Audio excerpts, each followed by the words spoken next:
Hello guys, कैसे हो। आज हम बात करेंगे एक महत्वपूर्ण टॉपिक के बारे में। राजस्थान में एक महत्वपूर्ण टॉपिक लगता है जिसका नाम है संत और संप्रदाय। जी हाँ साथियों, संत और संप्रदाय से संबंधित कुछ मोस्ट इंपॉर्टेंट क्वेश्चंस करेंगे, जो कि कुछ लेटेस्ट एग्जाम में आए हुए क्वेश्चंस हैं और आगामी एग्जाम में आने की प्रबल संभावना है। तो साथियों जुड़िए रहिए अपने इस चैनल से, जिसमें आपको कुछ महत्वपूर्ण क्वेश्चंस करवाए जाएंगे। तो शुरू करते हैं हम पहले क्वेश्चन से, और 360 डिग्री का एनालिसिस होगा। देखो, हम जो भी क्वेश्चन कराएंगे उसमें 360 डिग्री का क्या होना है, एनालिसिस होना है, और ये आप बात गांठ बांध लीजिएगा। हम शुरू करते हैं भाई साथियों, पहले क्वेश्चन से शुरू करेंगे। पहला क्वेश्चन आपकी स्क्रीन के सामने है कि राजस्थान में भक्ति आंदोलन का प्रारंभ करने का श्रेय किस संत को दिया जाता है। जी हाँ साथियों, राजस्थान में भक्ति आंदोलन की जो शुरुआत है, वो इस शुरुआत करने का श्रेय हम किस संत को देते हैं। वैसे संत तो राजस्थान में काफ़ी हुए, पूरा राजस्थान संतों से भरा पड़ा, लोक देवताओं से भरा पड़ा, लेकिन राजस्थान में भक्ति की शुरुआत करने का श्रेय हम, ठीक है, संत धन्ना को देते हैं। जी हाँ साथियों, संत धन्ना को देते हैं। राजस्थान के प्रारंभिक संतों में भी इनका नाम आता है, क्योंकि इनका जन्म जो है वो 1415 में हुआ था। यानी संतों में सबसे पहले यदि कालानुक्रम में यदि आपको पूछा जाए तो भी आप ध्यान रखिएगा, संत धन्ना का नाम पहले आता है, क्योंकि इनका जन्म 1415 में हुआ था। इनका जन्म कहाँ हुआ था? इनका जन्म टोंक में हुआ था साथियों, और ये टोंक से संबंध रखते हैं। इसके अलावा आपको बता दूं कि धन्ना संत रामानंद के शिष्य थे, और साथ ही आप ये भी ध्यान रखें, इन्होंने गृहस्थ जीवन में ठीक है भक्ति करी है।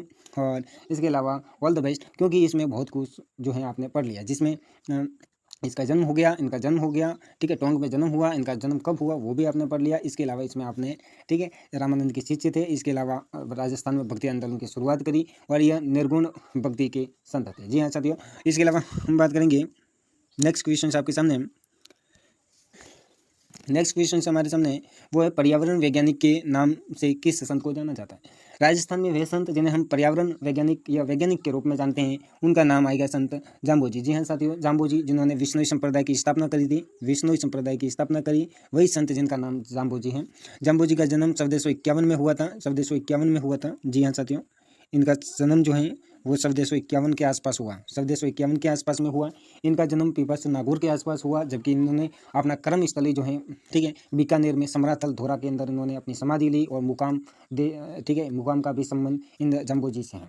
तो विष्णु संप्रदाय से संबंधित हैं, और विष्णु संप्रदाय की स्थापना संत जाम्बोजी ने करी थी। और विष्णु संप्रदाय के अंदर एक आपने पता है कि इनके नियम हैं, जिन उनके 29 नियम हैं। उन 29 नियमों में किसी भी जीव की हत्या न करना, किसी भी पेड़ के, ठीक है, रक्षा करना, किसी भी पेड़ की रक्षा करना, किसी भी जीव की हत्या न करना, ये इनके नियमों में शामिल है। इसलिए इनको हम पर्यावरण वैज्ञानिक के नाम से जान सकते हैं। जी हाँ साथियों, वे मध्य काल के एक महान संत हुए, जिन्होंने राजस्थान की, पश्चिमी राजस्थान के अंदर जो है वो पेड़ रक्षा के मामले में यदि देखें या पर्यावरण रक्षा के मामले में देखें, तो इन्होंने काफ़ी महत्वपूर्ण भूमिका निभाई है। इसके अलावा इसी प्रकार नेक्स्ट क्वेश्चन जो हैं वो है आपके सामने अग्नि नृत्य के बारे में है, कि अग्नि नृत्य का संबंध किस संप्रदाय से है। तो अग्नि नृत्य के साथ संबंध जो है वो आपके किन से हैं आपको बताना है। अग्नि नृत्य का संबंध जसनाती संप्रदाय से है। जसनाती संप्रदाय का जो पीठ है वो कहाँ है? कतरियासर। कहाँ है जी? कतरियासर। कतरियासर बीकानेर, कतरियासर बीकानेर में है। इन्होंने जसनाती संप्रदाय चलाया था, इनका नाम जसनाथ जी था। और इस जसनाती संप्रदाय द्वारा, ठीक है, जो नृत्य किया जाता है वो अग्नि नृत्य किया जाता है। अग्नि नृत्य में जो है अंगारों पर जो है वो नृत्य किया जाता है। इसके अलावा नेक्स्ट क्वेश्चन आपके सामने है, ठीक है, ये क्वेश्चन काफ़ी महत्वपूर्ण होने वाले हैं। दादू दयाल जी ने अपने उपदेश किस भाषा में दिए थे? दादू दयाल के जो उपदेश हैं वो ढूंढाड़ी भाषा में। जी हाँ साथियों, आपको ध्यान रखना है, दादू दयाल के जो उपदेश हैं वो ढूंढाड़ी भाषा में। आपको पता है कि इनका जन्म 1544 में अहमदाबाद में हुआ। अहमदाबाद में फिर राजस्थान की ओर आए, राजस्थान में नरैना, नरैना, ठीक है, जयपुर का जो स्थान है यहाँ पर इनकी कर्मस्थली रही है। इसके अलावा हम देखा जाए तो इनकी जो जितनी भी रचनाएं हैं वो ढूंढाड़ी भाषा में हुई हैं। इसके अलावा मेवाती की बात की जाए तो शरण दास जी की रचना पूछे ना, तो आपको ध्यान रखना मेवाती में है इनकी रचनाएं। इसके अलावा नेक्स्ट क्वेश्चन है आपके सामने, संत पीपा जी का जन्म कहाँ, कौन सा दुर्ग में हुआ था? तो इनका जन्म जो है वो नागौर दुर्ग में, गागरोन दुर्ग में हुआ था। गागरोन दुर्ग कहाँ है? झालावाड़ा में। जी हाँ साथियों, झालावाड़ा के अंदर जो गागरोन दुर्ग है, ये गागरोन दुर्ग जो है आऊ और काली सिंध नदी के तट पर है। आऊ और काली सिंध नदी के तट पर स्थित गागरोन दुर्ग, यहाँ इनका जन्म हुआ। ये किसी राजपूत थे। जी हाँ साथियों, किसी राजपूत थे, इनका जन्म यहाँ हुआ। राजपाट था इनके पास में, लेकिन उन्होंने राजपाट त्याग करके जो है भक्ति का मार्ग चुना था। इनके जन्म के संबंध में यदि बात की जाए तो ये संत धन्ना के बाद में इनका जन्म आता है। इनको प्रताप सिंह के नाम से भी जानते हैं, यह भी बात आप याद रखिएगा। इसके अलावा इनका जन्म 1425 में हुआ था। यानी संत धन्ना के बाद में यदि भक्ति आंदोलन की शुरुआत करने में या भक्ति को आगे बढ़ाने का काम किया तो वो अपने संत इन्होंने प्रताप सिंह ने ही करा है। इनका संबंध गागरोन से रहा।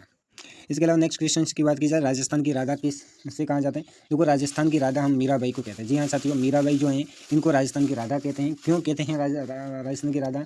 क्योंकि राजस्थान के अंदर जो जिस प्रकार राधा ने कृष्ण के की भक्ति की, उसी प्रकार मीरा ने भी कृष्ण भक्ति में, ठीक है, अपना सब कुछ न्यौछावर कर दिया था। इस कारण हम जो है इसका आंसर करेंगे मीराबाई, ठीक है। इनका जन्म की बात की जाए तो इनका जन्म 1798 के आसपास हुआ था। कहाँ हुआ था? कुर्की में हुआ था। इसके अलावा नेक्स्ट क्वेश्चन की बात की जाए, नेक्स्ट क्वेश्चन की बात की जाए तो वो है अपना रामसनेय संप्रदाय। रामसनेय संप्रदाय की प्रधान पीठ कहाँ स्थित है? तो रामसनेय संप्रदाय की जो प्रधान पीठ है वो अपने स्थित है, आपने पता है, शाहपुरा भिलवाड़ा, जहाँ पर रामसनेय संप्रदाय की स्थापना, ठीक है, स्थापना की गई। किसके द्वारा? रामचरण जी द्वारा। रामचरण, जी हाँ, संत रामचरण द्वारा। इनका संबंध जो है वो पूर्वी राजस्थान से था, जबकि यह शाहपुरा, ठीक है, भिलवाड़ा में आकर के इन्होंने जो है ये इस रामसनेय संप्रदाय की स्थापना की। और रामसनेय संप्रदाय की 4 शाखा है, 4 इसके मठ है। प्रधान मठ जो है शाहपुरा में है। इसके अलावा मैं आपको बता दूं इनके 4 मठ है। 4 मठ कौन कौन से? एक मठ तो इनका रैन है, रैन नागौर में है। इसके अलावा एक मठ इनका सिंगथल बीकानेर में है, सिंध भड़ू, ठीक है, सिंध भड़ू। और एक इनका मठ है वो है खेड़ापा जोधपुर, जी हाँ, खेड़ापा जोधपुर। इस प्रकार रैन की किसने की है? दरियाव जी ने। सिंगथल की किसने की है? ठीक है, सिंधुडू, इनका जो अलग, इसका अलग नाम है, इसकी करी थी हरिराम दास जी और खेड़ापा की शाखा की स्थापना जो है हरिदास जी ने करी थी। इसके अलावा शाहपुरा में फूलडोल उत्सव काफ़ी महत्वपूर्ण है, काफ़ी फेमस है, ठीक है, रामसनेय संप्रदाय से जुड़े हुए महत्वपूर्ण त्यौहार है। इसके अलावा नेक्स्ट क्वेश्चन की बात की जाए तो नेक्स्ट क्वेश्चन आपका 8 नंबर का क्वेश्चन है, साथियों देखिए काफ़ी इंपॉर्टेंट क्वेश्चन होने वाला है। निवार्क संप्रदाय की बात, हाँ, तो देखिए गाइस, निम्न संप्रदाय की राजस्थान में मुख्य पीठ कहाँ स्थित है? तो इनकी मुख्य पीठ सलेमाबाद अजमेर में स्थित है। कहाँ है? सलेमाबाद अजमेर में। निर्वाकाचार्य द्वारा इस पीठ की स्थापना की गई थी। इसके अलावा नेक्स्ट क्वेश्चन इंपॉर्टेंट है, किस संत को कलयुग का कर्ण कहा जाता है? राजस्थान की किस संत को कलयुग का वाल्मीकि कहा जाता है? तो कलयुग का वाल्मीकि किसे कहा जाता है? तो वो हम हरिदास, राजस्थान के संत हुए हरिदास, जिन्हें हम राजस्थान का जो है संत है, जिन्हें कलयुग का वाल्मीकि कहते हैं। कलयुग का वाल्मीकि किसको कहते हैं? तो ध्यान रखिएगा, संत हरिदास जी को। संत हरिदास जी का संबंध कुशामन डिडवाना नागौर के आसपास हुआ था, वर्तमान की कंडीशन देखी जाए। और इन्होंने निरंजनी संप्रदाय की स्थापना की थी। निरंजनी संप्रदाय की स्थापना जो है इन्होंने हरिदास जी ने ही करी थी। इसका नेक्स्ट प्रश्न है, निष्कलंकी संप्रदाय की स्थापना किसने की थी? राजस्थान के एक महान संत, आदिवासी क्षेत्र के महान संत, जिनका नाम है संत महावजी। जी हाँ साथियों, संत महावजी, जिनका जन्म 1700 ठीक है, 1700 के आसपास, यानी 1705 के आसपास इनका जन्म हुआ था। जी हाँ साथियों, 1705 के आसपास इनका जन्म हुआ था, संत महावजी। और संत महावजी डूंगरपुर के संत हैं, ठीक है। और इनके ये जो संत हैं वो संत कौन से संत है भाई? तो ये संत हैं, ठीक है, ये संत हैं अपने आदिवासी, ठीक है, आदिवासी जो संप्रदाय हैं, जिसमें निष्कलंकी संप्रदाय है, इसकी प्रधान जो पीठ है वो अपने साबड़ा में। कहाँ है? साबला डूंगरपुर में इनकी प्रधान पीठ है। और इस साबला डूंगरपुर के प्रधान पीठ के साथ ही यदि बात की जाए तो इन्होंने बेनेश्वर धाम, जो आदिवासियों का कुंभ कहलाता है, इस बेनेश्वर धाम की स्थापना भी इन्होंने की थी। निष्कलंक संप्रदाय की स्थापना भी संत महावजी ने की। निष्कलंक के मतलब होता है, ठीक है, किसी भी जीव की हत्या न करना और कोई कलंक न करना, ठीक है। इसके अलावा नेक्स्ट क्वेश्चन से 11 नंबर क्वेश्चन जल्दी देखिए, विष्णु संप्रदाय के अनुयायी कितने नियमों का पालन करते हैं? तो विष्णु संप्रदाय जो है वो 29 नियमों का पालन करता है। 29 नियम होते हैं, ठीक है, 20 + 9 तो 20 9 इस प्रकार से, ठीक है। इसके अलावा नेक्स्ट क्वेश्चन है, दादू पंथ की मुख्य गद्दी कहाँ स्थित है? तो दादू पंथ की जो मुख्य गद्दी है, मैंने आपको बताया था कि ये इनका जन्म 1544 में अहमदाबाद में हुआ।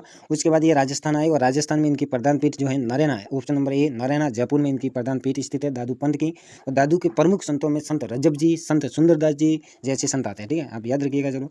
देखो संत रज्जब जी, ठीक है, संत रज्जब जी किस संत के मुख्य शिष्य थे? अभी मैंने बताया कि दादू के शिष्य थे, कौन? संत रज्जब जी। और दूल्हे, ध्यान रखना, दूल्हे के रेस में, ठीक है, आजीवन दूल्हे के वेश में रहने वाले राजस्थान के एकमात्र संत, जिनका नाम है संत रज्जब जी, जिन्होंने दादू जी के जब उपदेश सुने तो उन्होंने अपना दादू वेश में, यानी अपने दूल्हे के वेश में ही आजीवन जो है भक्ति करी।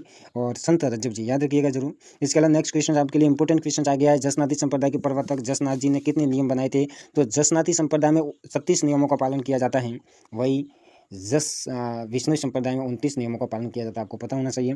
इसके अलावा नेक्स्ट क्वेश्चन है, मुगल सम्राट अकबर से भेंट करने वाले राजस्थान के संत। वेरी मोस्ट इंपॉर्टेंट, स्टार लगाइए इस क्वेश्चन के लिए। राजस्थान के वे संत जो मुगल सम्राट अकबर से भेंट करे थे, उन संत का नाम बताइए जो अकबर से मिले थे। अकबर से मिलने वाले राजस्थान के संत कौन है? जिनका नाम है संत दादू दयाल। आपको पता है कि 1585 के अंदर फतेहपुर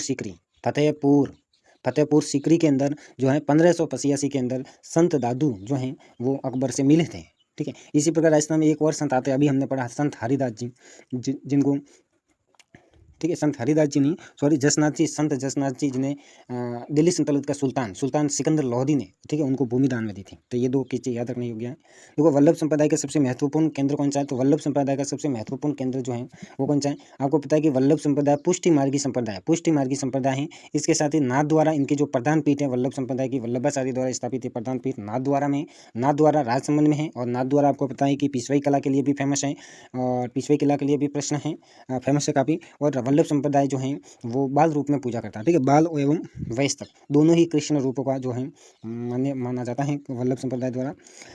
फिर एक महत्वपूर्ण, ठीक है, क्वेश्चन है 17 नंबर क्वेश्चन देखिएगा, वाणी और सर्वांगी नामक ग्रंथों की रचना किसने करी थी? तो इसकी रचना किसने करी थी? तो ये अपने संत रज्जब, जी हाँ, दादू के शिष्य संत जो हैं रज्जब, इन्होंने ही वाणी व सर्वांगी नामक ग्रंथ की रचना करी थी। इसके अलावा साथियों नेक्स्ट क्वेश्चन है, मीरा के गुरु का नाम बताना है। आपको पता है कि मीरा का गुरु के नाम रेदास है। जी हाँ, रेदास, मीरा के गुरु का नाम है रेदास। मीरा के गुरु का नाम रेदास है, और रेदास की छतरी चित्तौड़ में बनी हुई है, आपने ध्यान रखना है, ठीक है साथियों। इसके अलावा नेक्स्ट क्वेश्चन से जो है, नेक्स्ट क्वेश्चन आप देख लीजिए, दर्जी संप्रदाय किस संत को अपना आराध्य देव मानते हैं?